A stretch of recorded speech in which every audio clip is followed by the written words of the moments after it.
There is a version of you that the world has never met, not because you are hiding, not because you are afraid, but because that version of you only comes alive in rooms where no one is watching. Most people think discipline is loud. They think it looks like a stage, a trophy, a crowd chanting a name. They think it needs an audience to be real. They are wrong. The strongest discipline in the world has never been photographed. It has never trended. It has never once asked for applause. It happens at 4 in the morning, in empty gyms, in silent kitchens, in the 3 seconds before a decision that nobody else will ever know you made.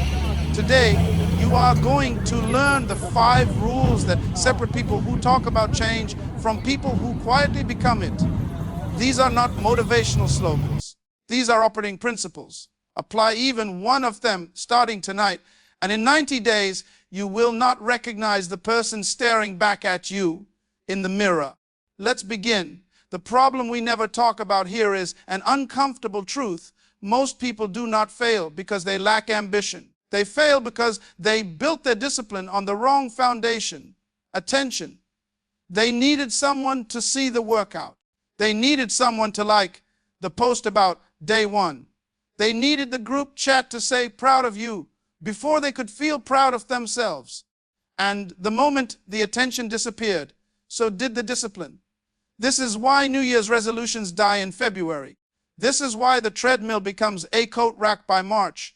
This is why brilliant ideas sit half, finished in notebooks, waiting for a motivation that was never going to last.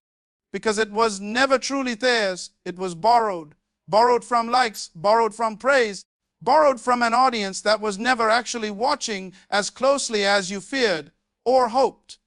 Real discipline doesn't need a witness. Real discipline is a private contract between who you are and who you have decided to become.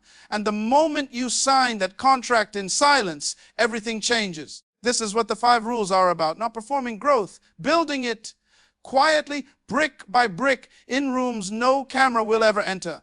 Rule 1. Master the room no one sees. The first rule is this: your real character is built in the room no one sees.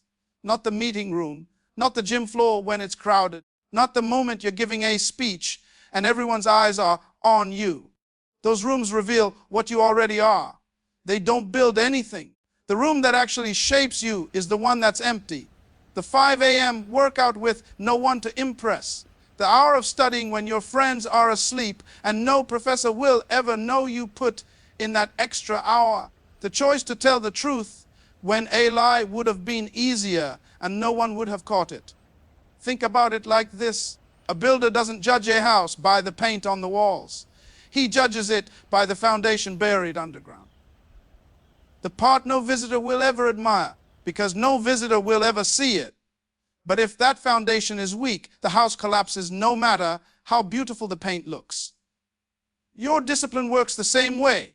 What you do when applause is impossible is the foundation. What you do when applause is guaranteed is just the paint. Here's the test. Ask yourself honestly, if no one ever found out, no post, no story, no mention to a friend, would you still do the work today? Would you still wake up early? Would you still say no to the shortcut? If your answer changes depending on who's watching, you don't have discipline yet. You have a performance. And performances end the moment the curtain falls. But if your answer stays the same in an empty room as it does in a crowded one, congratulations. You have found the first rule, and it will carry you further than talent ever could. There's a phrase worth remembering. Discipline is who you are when the mirror is the only witness, not the audience, not the algorithm, the mirror. Because eventually, that mirror is the only judge whose opinion will actually matter when you're lying awake at night, asking yourself if you really tried. Start today. Find one thing you can do in complete privacy, something no one will praise you for, something no one will even know about, and do it anyway. That is where unstoppable discipline is born, not on a stage, in a room with the lights off, where the only person keeping score is you. Rule 2, silence is a blueprint, not a weakness. The second rule is one of the most misunderstood ideas in personal growth. Silence is not the absence of progress. It is the blueprint stage of it. We live in a culture that confuses announcement with achievement. The moment someone has an idea, they feel compelled to declare it. I'm starting a business. I'm getting in shape this year. I'm going to change my life. And there's a strange psychological trap hidden inside that announcement.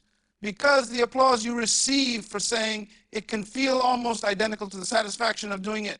Your brain, in that moment, gets a small reward, a taste of accomplishment. And because it already tasted the reward, it quietly relaxes its grip on the actual work. You've essentially spent the emotional currency you needed to fuel the follow through, and you spent it on a sentence, not on a result. This is why the most dangerous phrase in the world is, let me tell everyone what I'm about to do. Compare that to a different approach. The approach of people who build extraordinary things. They don't announce the blueprint. They disappear into it. They let the work happen in silence, not because they're ashamed of it, not because they're hiding, but because they understand a simple law: ideas are fragile until they're finished. Announcing them too early exposes them to doubt, to opinions, to outside noise that can shake a foundation that hasn't set yet. Think of a seed planted in soil. If you dig it up every single day to check on its progress, to show people how it's growing, to prove that it's really there, it will never grow into anything. Growth requires darkness before it requires light. It requires time underground, unseen, undisturbed, before it's ready to break the surface and stand on its own. This doesn't mean you never share your goals. It means you protect the process until it has enough strength to survive scrutiny. Let your results speak first. Let your silence build something so undeniable that when you finally do speak, you're not asking anyone to believe you. You're simply informing them of what already happened. There is a certain quiet power in a person who says very little about what they're building and then one day simply arrives, finished, transformed, undeniable. People will ask, when did this happen? How did I not see this coming? And the answer is simple. It happened in the silence you didn't think to look for, because you were waiting for an announcement that was never going to come.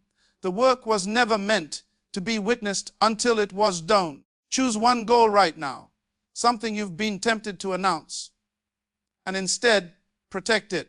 Work on it without telling anyone. Let the silence become the incubator for something powerful enough to eventually speak for itself. Rule 3. Small reps build giant reserves. The third rule dismantles one of the biggest myths about discipline, the myth that it requires massive, dramatic action. It doesn't. Discipline is not built in explosions. It's built in repetitions so small they feel almost meaningless in the moment, and yet, compounded over time, become unstoppable. Picture water dripping onto a single stone over years, over decades. No single drop does anything visible. If you watch for an hour, you'd see nothing but a stone, unchanged, unmoved. You might even conclude that the water is wasting its time. But return after 10 years, and you will find a hole carved straight through solid rock. Not because one drop was powerful, but because no drop ever stopped. This is exactly how real discipline works, and it is exactly why most people quit before they ever see results. They expect the stone to crack after the third drop. They expect the 10-minute workout to transform their body within a week. They expect the 1 page of writing per day to produce a finished book within a month. And when the visible proof doesn't arrive on their schedule, they conclude the method isn't working, when in reality, the method was working perfectly. It simply needed time, and they mistook slow accumulation for failure. Here's what almost nobody tells you. The people who look naturally disciplined are rarely doing anything more intense than you. They are simply doing something smaller, for far longer, without interruption. A 5-minute daily habit maintained without exception for 3 years will outproduce a 2. Heroic effort performed once and abandoned. Consistency at a small scale beats intensity at a sporadic scale every single time, because consistency compounds and intensity burns out. This is liberating if you let it be. It means you don't need extraordinary willpower today. You don't need to overhaul your entire life in the next 24 hours. You need one small, repeatable action. So small that skipping it would feel almost absurd, and the commitment to never let that repetition break. Make it embarrassingly small if you have to. One push-up, one paragraph, one made bed. The size of the action is not the point. The unbroken repetition is the point. Because what you're actually training is not your muscles or your output. You're training your identity.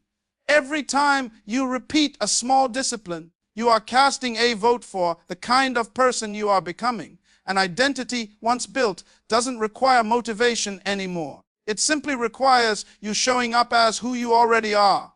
So stop waiting for a dramatic turning point. Stop waiting for the version of yourself who feels ready to make sweeping change. That version is a myth. The real transformation is already available to you today in the smallest possible action, repeated until it becomes irreversible. Choose your drop of water. Then let it fall every single day without needing to see the crack in the stone. The crack is coming. It always does. You simply won't be able to see it until you're already standing on the other side of it. Rule 4, guard your mind before you guard your time. Fourth rule addresses something almost everyone gets backwards. Most people try to protect their schedule before they protect their mind. And it never works, because a disciplined schedule cannot survive inside an undisciplined mind. You can build the most perfect routine in the world, early mornings, block calendars, color-coded habit trackers, and still fail because the mind you're bringing into that routine is filled with noise, comparison, doubt, distraction. Every notification treated like an emergency. Every stray thought given full authority over your attention. Time management is not actually the root skill. Attention management is, because time will organize itself the moment your mind stops leaking energy into 100 directions at once. Think about your mind as the room where every decision is made before it ever becomes an action in the real world. If that room is cluttered, filled with the noise of other people's opinions, other people's pace, other people's highlight reels, you will make decisions from confusion instead of clarity. And confused decisions, no matter how well scheduled, produce weak results. This is why the most disciplined people you'll ever study protect their input just as fiercely as they protect their output. They are careful about what they allow into their minds, what they watch, what they scroll, whose opinions they let carry weight, what conversations they linger in, not because they're fragile, because they understand a law that most people never learn. You cannot build an extraordinary output from a mind full of ordinary, borrowed noise. Guarding your mind looks like this in practice. Choosing silence over scrolling in the first 30 minutes of your day, so your mind starts on your terms, not the world's terms. Choosing to mute the comparison, closing the tab, closing the app, stepping back from the constant stream of other people's progress, because comparison is one of the fastest ways to poison your own pace. Choosing to sit with a difficult thought instead of numbing it away with distraction, because unresolved thoughts don't disappear when ignored. They just wait quietly to resurface at the worst possible moment. A mind that has not been guarded will sabotage even the best designed schedule. It will convince you to check the phone just once. It will convince you the goal doesn't matter as much today. It will replay a criticism from 3 weeks ago until it derails an entire afternoon. None of these are failures of time management. They are failures of mental discipline, and mental discipline is the gate that everything else must pass through first. So before you build the perfect calendar, build the quiet mind that will actually follow it. Protect the first hour of your day like it's sacred, because it usually sets the tone for everything that follows. Protect your attention like it's a limited currency, because it is, and every notification, every comparison, every borrowed opinion you allow in is a withdrawal from an account you cannot afford to overdraw. Guard the mind first. The schedule will follow. It always does. Rule 5, build for the long silence. The fifth and final rule is the hardest one to accept, because it asks you to do something almost no one is prepared for. Build your discipline to survive a season with no applause, no proof, and no evidence that it's working. Call this the long silence. It is the stretch of time between when you start doing the work and when the world finally notices. For some solid people, it lasts weeks. For others, it lasts years. And in that stretch, there will be almost nothing to sustain you except your own decision to keep going. No one claps for you in the long silence. No one congratulates the version of you that shows up on the days it feels pointless. There will be no proof that the small reps are compounding, no confirmation that the silent work is building anything at all. It will, at times, feel exactly like nothing is happening. This is the season that breaks most people, not because they lack ability, but because they built their motivation on external validation, and the long silence offers none. They needed proof to keep going, and the long silence, by definition, withholds proof until it's far too late for quitting to make sense. The people who make it through are not the most talented. They are the ones who made peace with being unseen. They decided early on that the work was worth doing even if no one ever noticed it. And paradoxically, that decision is exactly what allows the work to eventually become undeniable. Think of it like planting something underground in complete darkness, trusting a process you cannot see or verify, based purely on the discipline instilled in the earlier rules. You water it because you decided to, not because you can see it responding. You show up because that is who you have become, not because today offers proof that it matters. And then, always later than expected, always quieter than you imagined, it breaks the surface. And you realize the long silence wasn't empty at all. It was the exact place where everything was actually being built. This is the final test of unstoppable discipline. Can you keep your commitment when there is no evidence, no applause, and no guarantee? If the answer is yes, you have already won, because the outcome was never really in question for someone who refuses to stop. The results are simply a matter of time catching up to a decision you already made. T.H. Lossie, let's return to where we started. The version of you that the world has never met, the one that only shows up in empty rooms, in silence, in the small unrepeated reps nobody applauds, that version has been waiting this entire time for you to stop performing and start building. 5 rules. None of them require permission. None of them require an audience. None of them require anything you don't already have access to starting today. Master the room no one sees. Let silence become the blueprint before you ever announce the finished structure. Choose the small, repeatable action over the dramatic, unsustainable one. Guard your mind before you try to guard your time. And build something strong enough to survive the long silence. Because it's coming, and it is exactly where your discipline will either break or become unbreakable. You don't need the world to witness your transformation for it to be real. In fact, the most powerful transformations rarely ask for permission to happen. They simply happen quietly, consistently, in rooms with the lights off. Until one day, there's no more hiding what's being built. That day is closer than you think, but it only arrives for the person who keeps showing up in the silence long after applause was ever a possibility. So close this video, turn off the noise, and go build quietly, relentlessly, unstoppably. This is Elevate Purpose. New videos every day. Subscribe and let's build this together in silence.